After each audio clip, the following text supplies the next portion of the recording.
नमस्कार साथियों, कैसे हैं आप लोग। आशा करती हूँ स्वस्थ होंगे, मस्त होंगे।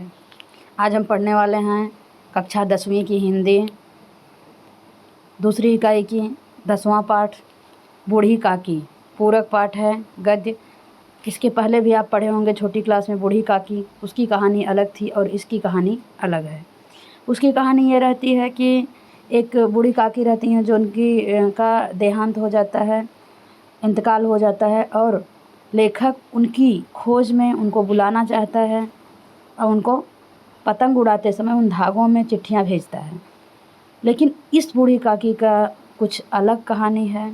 इसमें घर में लोग बुज़ुर्गों का अपमान करते हैं, सम्मान नहीं देते हैं, उसके ऊपर आधारित है। क्योंकि वो छोटी क्लास की कहानी थी तो उसी हिसाब से सोच थी, और ये बड़ी कक्षा की कहानी है तो उस हिसाब से इसका की कहानी दी गई है। स्टार्ट करते हैं।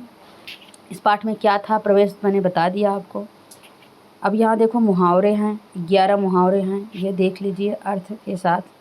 वाक्य में प्रयोग आप खुद करेंगे, स्वयं से करेंगे तो आपको अच्छे से आ जाएगा। सब्ज बाग दिखाना, बड़े बड़े झूठे वादे करना, गला फाड़ना, शोर करना, चिल्लाना, लाले पड़ना, किसी चीज़ के लिए तरसना, उबल पड़ना, क्रोधित होना, पानी उतर जाना, बेइज्जती होना, होठ चाटना, कोई स्वादिष्ट पदार्थ अधिक खाने की इच्छा रखना।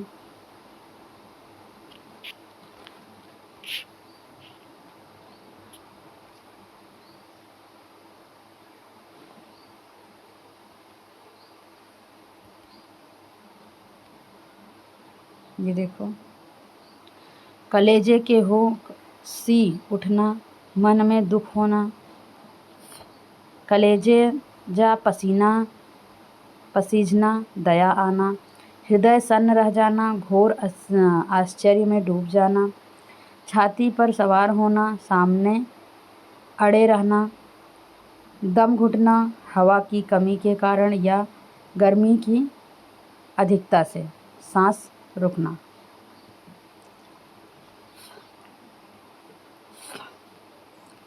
आगे स्वाध्याय है, कृति नंबर 1, पहले पद्यांश नंबर 1 है। टेक्स्ट बुक के पेज नंबर 89 पे है ये। बुढ़ापा बहुता बचपन डैश डैश काकी चीख मार कर रोती है। यहाँ तक का है। यहाँ शब्दार्थ है, आप देख सकते हैं। जिन शब्दों का आपको अर्थ न आए। कृति नंबर 1, आकलन। आकृति पूर्ण कीजिए। बूढ़ी काकी कब रोने लगी ये दोनों चीज़ें बतानी है। जब घर वाले उनकी इच्छा के विरुद्ध का बात करते। एक चीज़ बताइए, ये 2 चीज़ बताना है आपको। बूढ़ी काकी को लड़के इस तरह सताते थे, किस तरह से वो बताना है। 2, ऐसा था इन दोनों का स्वभाव। किनका? बुद्धिराम का स्वभाव कैसा था, रूपा का स्वभाव कैसा था, ये दोनों बताना है।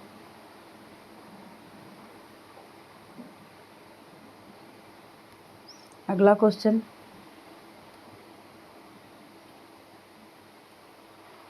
बूढ़ी काकी में बची हुई थी तो केवल 2 बातें। कौन सी बातें बची थी वो बतानी है। अगला क्वेश्चन, उत्तर लिखिए, कारण लिखिए। बूढ़ी काकी ने भतीजे के नाम सारी संपत्ति लिख दी। दूसरा, उत्तर लिखिए। बूढ़ी काकी का शारीरिक स्वास्थ्य उत्तर लिखना है, कैसा था। दूसरा, बूढ़ी काकी के परिवार में अब बचा एकमात्र सदस्य। दूसरा, तीसरा, बुद्धिराम ने इस तरह लिखाई बूढ़ी काकी की संपत्ति। बूढ़ी काकी को के रोने का ढंग। चौथा क्वेश्चन, आकृति में दिए गए रिक्त स्थानों के उत्तर लिखकर आकृति पूर्ण कीजिए। गद्यांश में आए रिश्ते 1 2 3 4 बताने हैं। आंसर पे चलते हैं हम।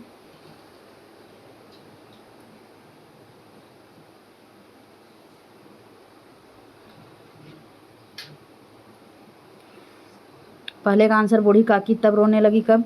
जब भोजन का समय टल जाता या उसका परिणाम पूर्ण न होता। दूसरा, जब बाजार से आई कोई वस्तु उन्हें न मिलती तब वो रोने लगती।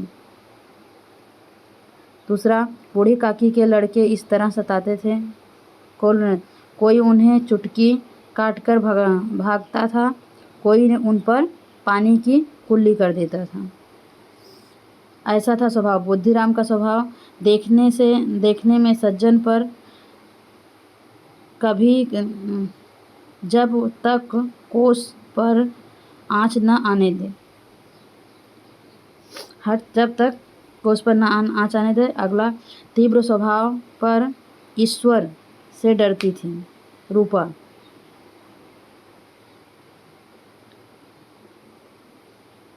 अगला,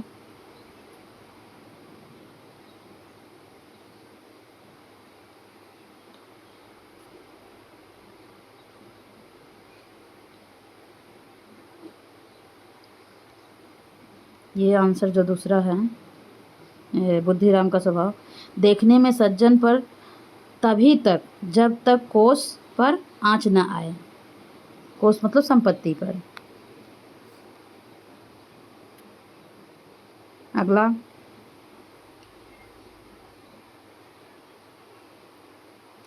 बूढ़ी काकी के में बची हुई थी केवल क्या? जिह्वा स्वाद और अपने कष्टों की ओर आकर्षित करने के लिए सिर्फ रोना।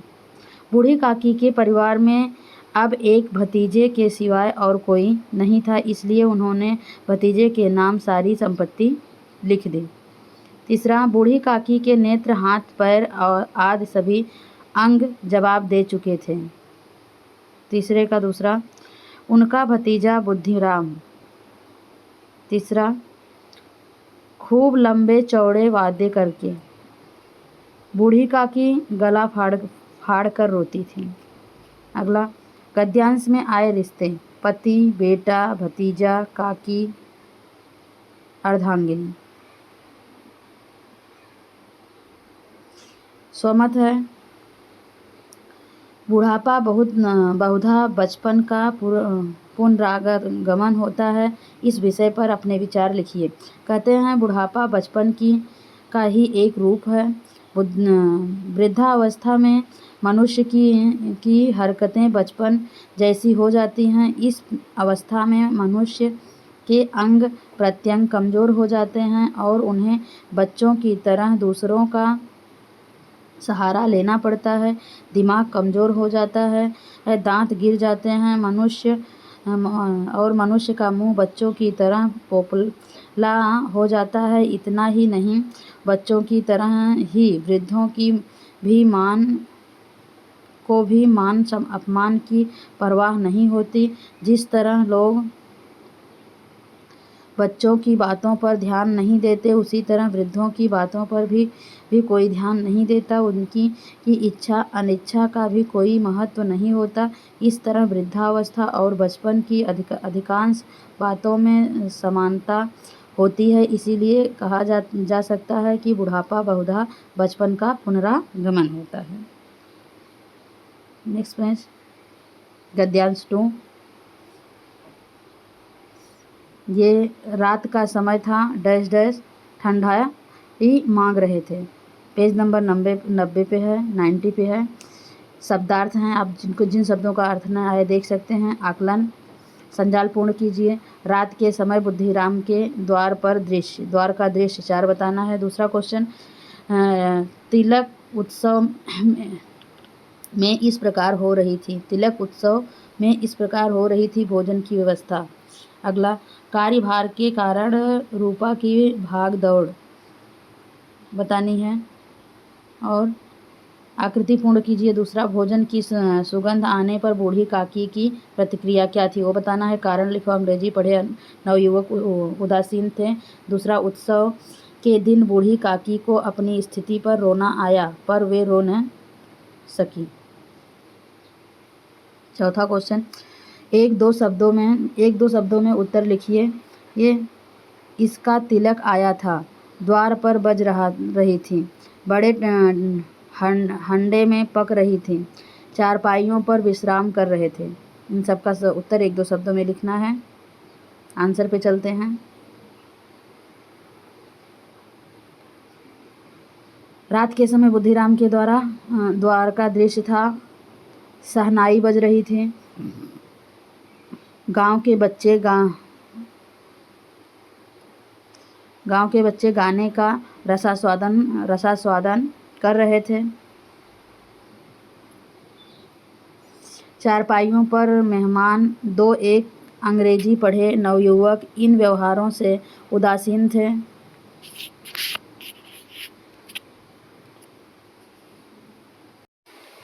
चारपाइयों पर मेहमान विश्राम कर रहे थे।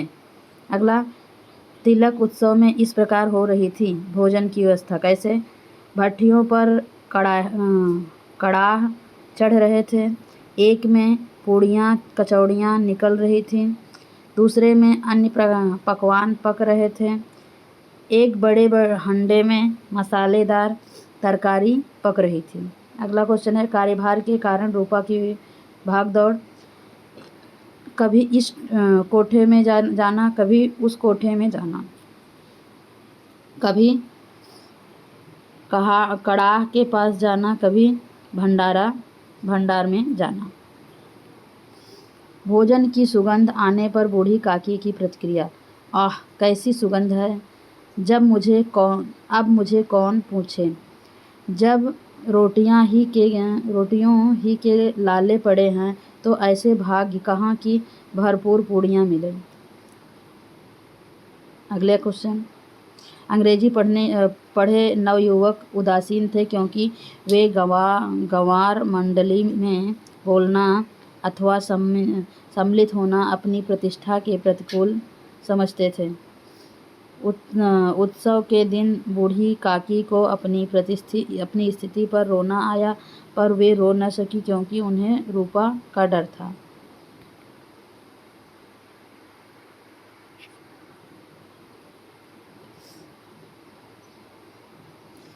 अगला क्वेश्चन, चौथे का पहले का आंसर है मुखराम का, दूसरा शहनाई, तीसरा मसालेदार तरकारी और चौथे का आंसर है मेहमान। इसके बाद देखेंगे सोमत।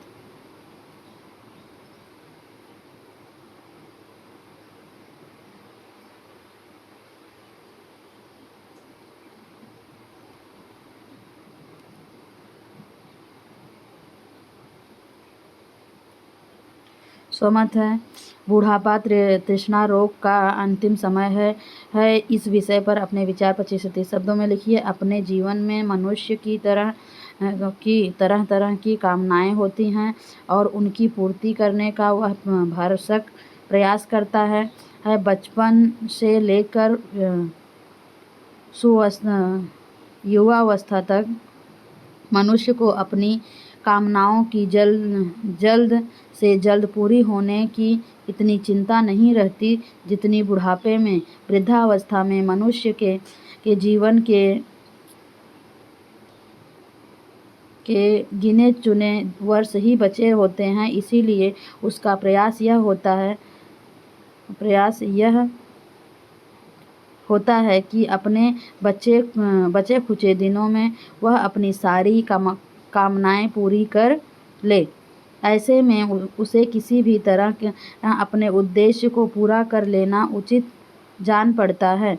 उसके लिए उसे बुरे भले मान अपमान की परवाह नहीं होती। उसका लक्ष्य ये केन प्रकारेण अपनी इच्छा पूरी करना होता है।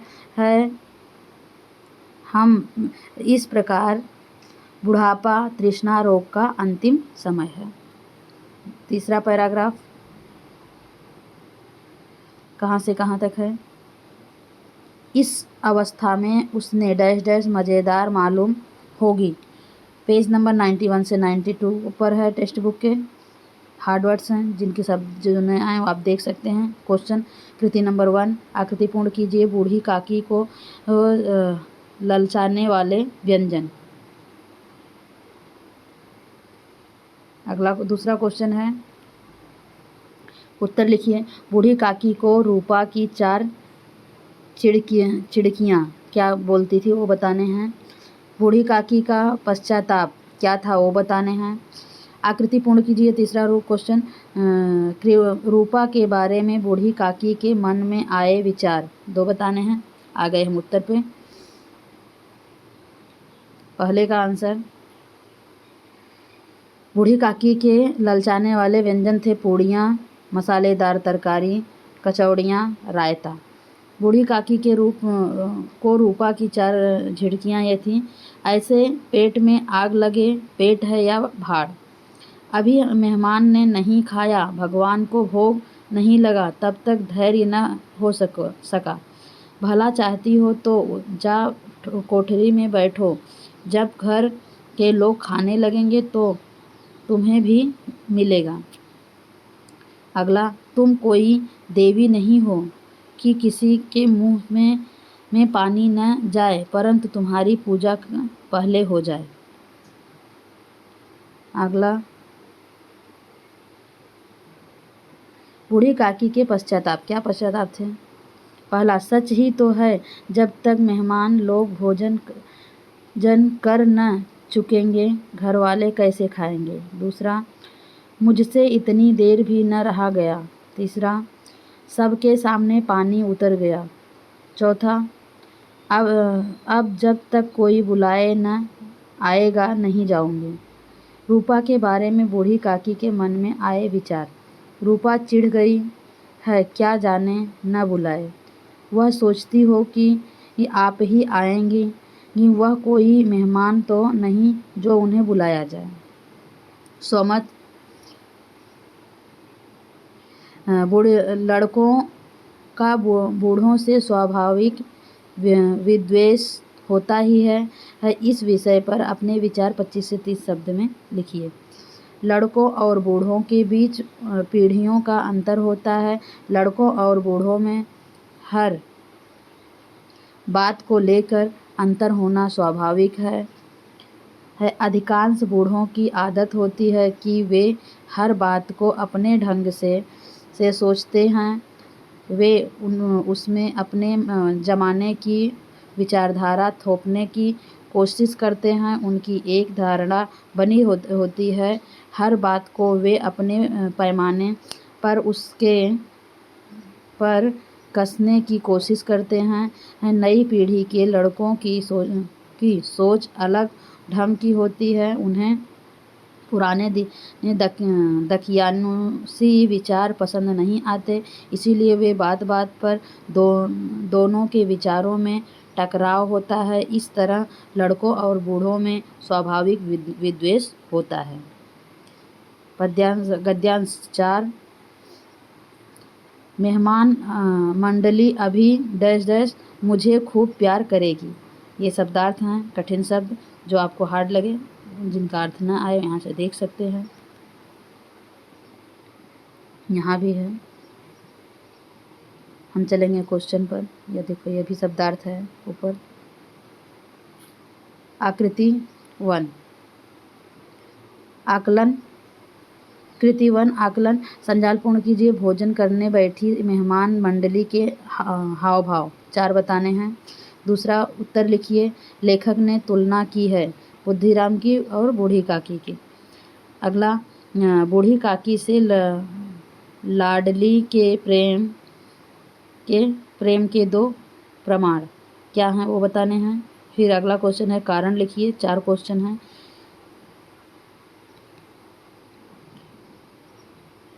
बुद्धिराम ने काकी को अंधेरी कोठरी में धम से पटक दिया, क्या कारण था वो बताना है।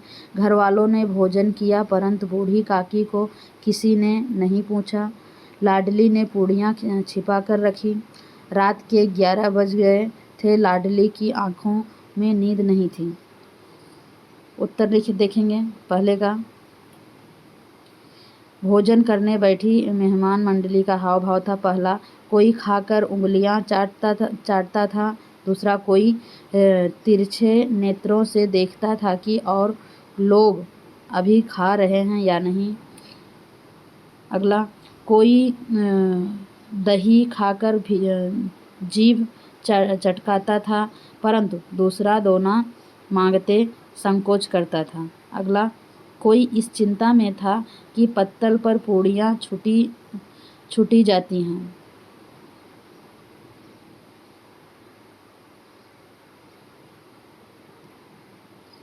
अगला क्वेश्चन का आंसर, लेखक ने तुलना की है बुद्धिराम की और बूढ़ी काकी की।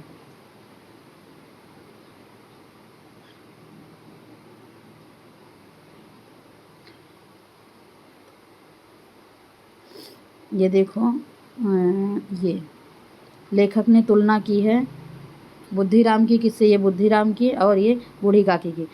तो बुद्धिराम की तुलना है निर्दयी महाजन से और बूढ़ी काकी वृद्धा भड़ कर्जदार से।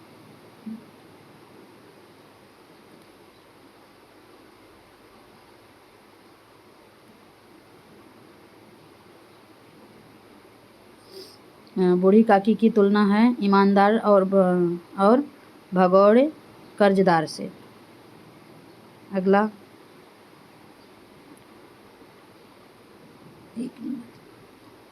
क्वेश्चन है बूढ़ी काकी से की प्रेम लाडली के प्रेम के दो प्रमाण क्या थे।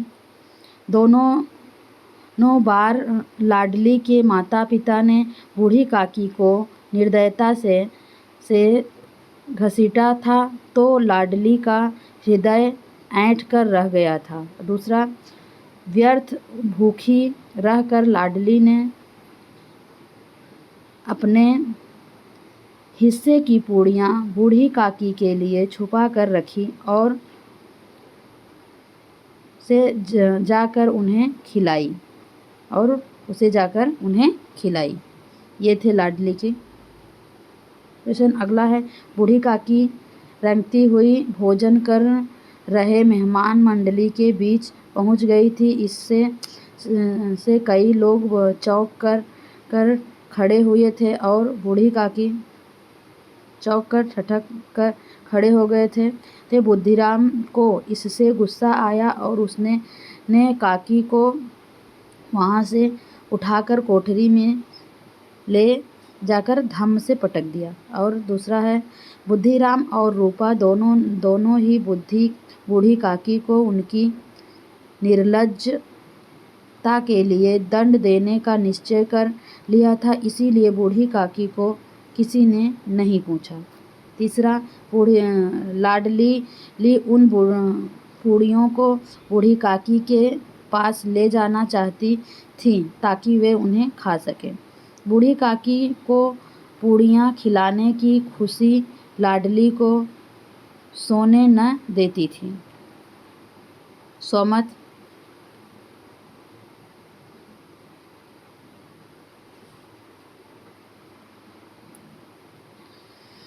बुजुर्ग आदर्श सम्मान के पात्र हैं, दया के नहीं। इसीलिए विषय पर अपने विचार लिखिए।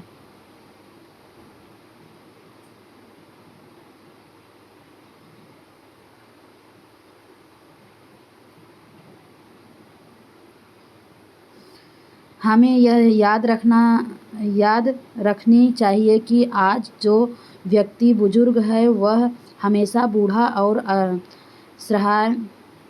असहाय नहीं था। वह भी पहले युवा था। उसने अपने परिवार का पालन पोषण और उसकी देख रेख की थी।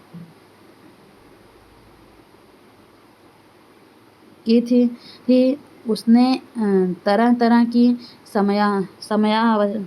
समस्याओं का सामना किया था और उन्हें अपने तरीके से हल किया था। उसे जीवन जीने का अनुभव है, लेकिन वृद्ध हो जाने पर किसी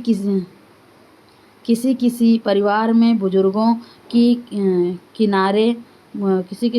बुजुर्गों को किनारे कर दिया जाता है। उनकी सलाह या सुझाव को कोई महत्व नहीं दिया जाता। नहीं दिया जाता। इस तरह के व्यवहार से बुजुर्गों को अपने सम्मान पर ठेस लगती है ठेस लगती है महसूस होती है ठेस महसूस होती है। किसी किसी परिवार में तो बुजुर्ग के खाने पीने की भी किसी को चिंता नहीं रहती। घर के लोग अपने में मगन रहते हैं और बुजुर्ग को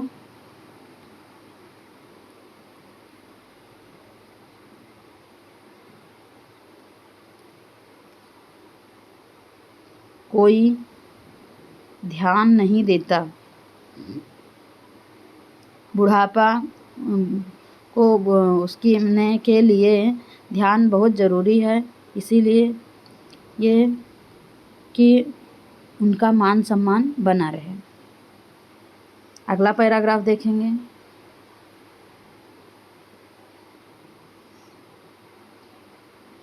ये है गद्यांश 5वां।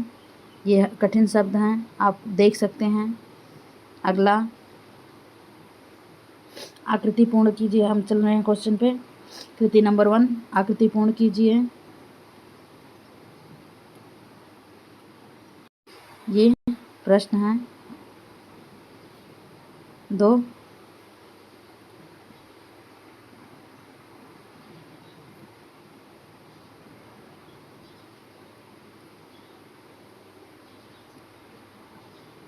तीसरा प्रश्न। चौथा। पहले में 4 प्रश्न हैं, इसके बाद दूसरा प्रश्न है। कारण रूपा का हृदय मन सन्न हो गया था और रूपा बैठी स्वर्गीय दृश्य का आनंद लेने में निमग्न थी। और रिश्ता पहचानिए। बूढ़ी काकी रूपा की लगती है। क्या लगती है वो बताना है। रूपा बूढ़ी काकी की लगती है वो बताना है। चलेंगे हम उत्तर पे। पहला, रूपा चौंक कर जागी तो उसने यह देखा। क्या देखा। लाडली जूठे पत्तलों के पास खड़ी है। बूढ़ी काकी पत्तलों पर से पूड़ियों के टुकड़े उठा कर खा रही हैं। और दूसरा, बूढ़ी काकी का जूठन खाने का दृश्य देख ऐसा प्रतीत हुआ। कैसा। जैसे ज़मीन रुक गई है, आसमान चक्कर खा रहा है, संसार पर कोई आपत्ति आने वाली है। ये तो पहले से था। 2 आंसर हो गए। अगला,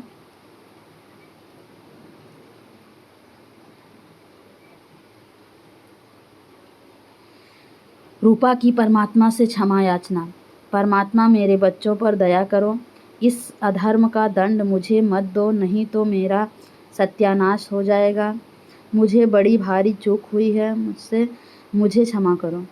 थाली में परोसकर बूढ़ी काकी को भोजन कराते समय रूपा ने बूढ़ी काकी से यह कहा। क्या। काकी उठो, भोजन कर लो। मुझसे आज बड़ी भूल हुई, उसका बुरा न मानना। परमात्मा से प्रार्थना कर दो कि वह मेरा अपराध क्षमा करें।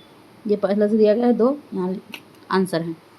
दूसरे का पहला आंसर, रूपा का हृदय सन्न हो गया क्योंकि उसने देखा कि बूढ़ी काकी पत्तलों में से पूड़ियों के टुकड़े उठाकर खा रही थी। दूसरा, रूपा बैठी स्वर्गीय दृश्य का आनंद लेने में निमग्न थी क्योंकि बूढ़ी काकी भोले बच्चों की तरह सब कुछ भूल कर बैठी हुई खाना खा रही थी और उनके एक एक रोए से सच्ची सदिच्छाएँ निकल रही थी। तीसरा, बूढ़ी काकी रूपा की लगती थी चचेरी सास। रूपा बूढ़ी काकी की लगती थी बहू। सहमत। शादी ब्याह अथवा पारिवारिक समारोह में प्रतिभोज में अपना अनाप शनाप खर्च करना कितना उचित विषय पर अपने विचार लिखिए 25 से 30 शब्दों में। हमारे देश में शादी ब्याह तथा छोटे मोटे पारिवारिक समारोह में प्रतिभोज में लोगों को खिलाने पिलाने की पुरानी परंपरा चली आ रही है। समर्थ व्यक्तियों को इस तरह का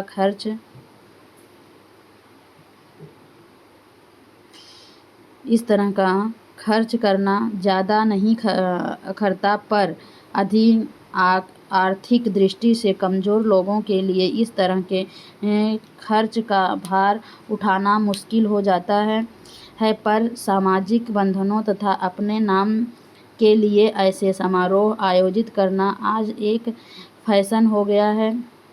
लोगों को इस तरह के उत्सवों में अनावश्यक रूप से पैसे उड़ाने से बाज आना चाहिए। इस तरह के उत्सव समारोहों में अनाप शनाप खर्च करना उनके अपने ऊपर एक तरह का आर्थिक बोझ लादना है, जिससे कोई लाभ नहीं होता। ये हो गया सोमत।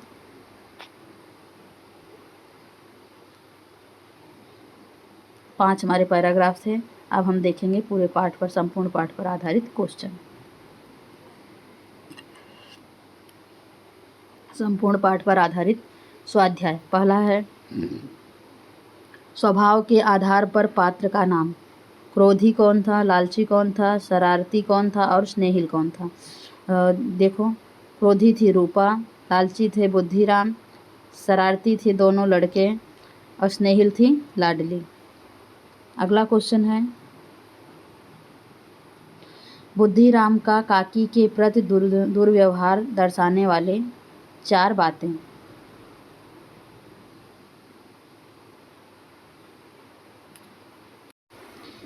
पहली, बूढ़ी काकी की संपत्ति अपने नाम लिखाते समय किए गए लंबे चौड़े वादे को बुद्धिराम द्वारा न निभाना। दूसरा, बूढ़ी काकी को भरपेट भोजन न देना। तीसरा, भोजन कर रहे मेहमानों के बीच रेंगती हुई बूढ़ी काकी के पहुंच जाने पर बुद्धिराम द्वारा निर्दयतापूर्वक पकड़कर उनकी कोठरी में ले जाकर पटक देना। चौथा, बूढ़ी काकी के व्यवहार से रुष्ट होने के कारण तिलक उत्सव में सभी मेहमानों और घरवालों के भोजन कर लेने के बाद भी बुद्धिराम द्वारा उन्हें खाने के लिए न पूछना। ये थे बुद्धिराम के दुर्व्यवहार। अगला है, सूचना के अनुसार शब्द में परिवर्तन। बच्चा का विलोम, लिंग, बहुवचन और पर्यायवाची बताने हैं। तो विलोम हो जाएगा बच्चा का बच्ची, और लिंग में भी बच्चा का बच्ची हो जाएगा, बहुवचन में बच्चा का बच्चे हो जाएगा, पर्यायवाची में बच्चा का बच्चा रहेगा। बालक हो जाएगा लड़का। ये देखो यहाँ पर आंसर है, आप यहाँ से देख सकते हैं। अच्छा, बच्चा का विरुद्धार्थी बच्चा का विरुद्धार्थी बूढ़ा, और लिंग में आएगा बच्ची, और बहुवचन में आएगा बच्चे, और पर्यायवाची में आएगा बालक लड़का। इसके बाद भाषा बिंदु देखेंगे। निम्नलिखित क्रियाओं के प्रथम तथा द्वितीय प्रेरणार्थक क्या हैं? प्रश्न के लिए पाठ्यपुस्तक में 96 पेज नंबर आपको देखना है। मूल क्रियाएं हैं ये सारी, और ये क्या है? प्रथम प्रेरणार्थक, और ये क्या है? द्वितीय प्रेरणार्थक। भूलना, भुलाना, भुलवाना, पीसना, पिसाना, पिसवाना, मांगना, मगाना, मगवाना, तोड़ना, तुड़ाना, तुड़वाना, बेचना,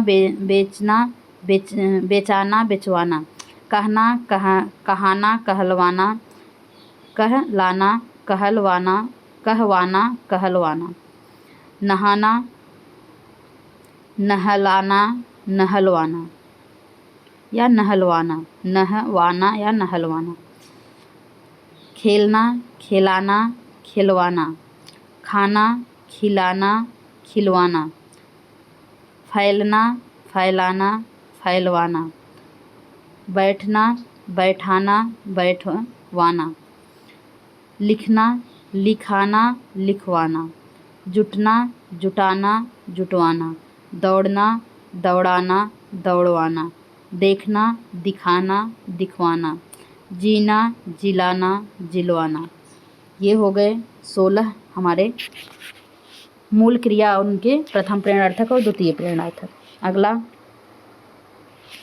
क्वेश्चन है,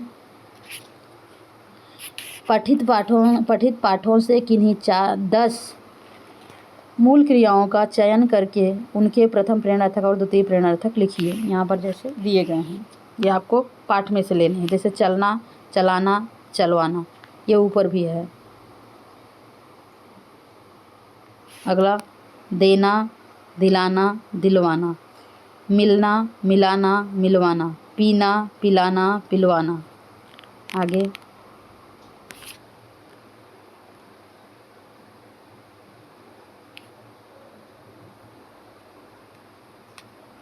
घुसना, घुसाना, घुसवाना, बोलना, बुलाना, बुलवाना, ढूंढना, ढूंढाना, ढूंढवाना, रखना, रखाना, रखवाना, लगना, लगाना, लगवाना, करना, कराना, करवाना। आगे उपक्रम कृति परियोजना, पाठ्यपुस्तक पृष्ठ क्रमांक 90 पे। बड़ों से कई ऐसी कहानियाँ सुनिए जिनके आखिर में हिस्से में कठिन परिस्थितियों से जीतने का संदेश मिल रहा हो। दूसरा दिया है संभाषणी में, पाठ्यपुस्तक क्रमांक 91 पे। वृद्ध आश्रम के बारे में जानकारी इकट्ठा करके चर्चा कीजिए। लेखनी पाठ्यपुस्तक में 92 पेज नंबर पे है। भारतीय कुटुंब व्यवस्था पर भाषण के मुद्दे लिखिए। उत्तर देखिए, भारतीय कुटुंब व्यवस्था के मुद्दे। कुटुंब किसे कहते हैं? प्राचीन भारतीय कुटुंब, आधुनिक कुटुंब, कुटुंब व्यवस्था में बदलाव के कारण, कुटुंब व्यवस्था के आधार, कुटुंब बनने टूटने के कारण, कुटुंब की आवश्यकता, संयुक्त कुटुंब एवं एकल कुटुंब से लाभ हानि, वसुधैव कुटुंबकम। ये हो गए हमारे पॉइंट जो लेखनीय में करना था। और इसके बाद पठनीय में क्या है? पाठ्यपुस्तक पेज नंबर पृष्ठ क्रमांक 93 पे है। चलती फिरती पाठशाला उपक्रम के बारे में जानकारी इकट्ठा करके लिखिए और सुनाइए। उपयोजित लेखन है मेरा प्रिय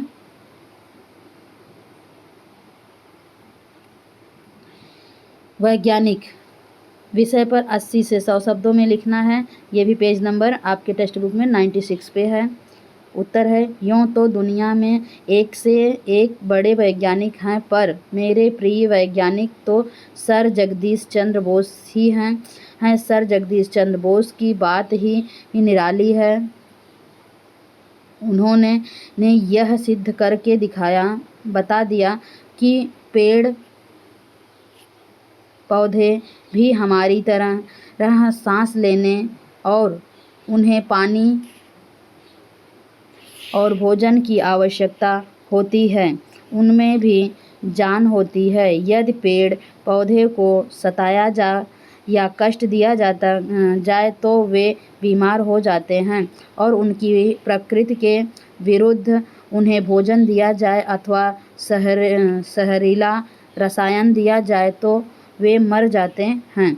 वैसे पेड़ पौधे के संपर्क में रहने वाले प्रत्येक व्यक्ति को मालूम होता है कि पेड़ पौधों को नुकसान पहुंचाने या विषैले पदार्थों के संपर्क में आने से वे क्षतिग्रस्त या मृत हो सकते हैं। पर इस बात को सिद्ध किया था सर जगदीश बोस ने अपने शोध को सिद्ध करने के लिए उन्होंने खुद चुंबकीय क्रेस्कोग्राफ नामक यंत्र तैयार किया। उन्होंने इस यंत्र की सहायता से सबके सामने अपने प्रयोग से यह सिद्ध कर दिया कि पेड़ पौधों में जीवन होता है और प्राणियों की तरह उनमें भी विभिन्न क्रियाएं होती हैं। इस प्रकार के सूक्ष्म रहस्य का उद्घाटन करने वाले पहले वैज्ञानिक थे। वे सच्चे अर्थों में एक महान वैज्ञानिक थे। ऐसा महान वैज्ञानिक पर हमें गर्व है। ये हो गए हमारे उपयोजित लेखन निबंध जैसा। अपने प्रिय वैज्ञानिक के ऊपर। इस पाठ को हम यहीं पर समाप्त करते हैं। अगर अच्छा लगे तो लाइक करें, शेयर करें, सब्सक्राइब करें। धन्यवाद।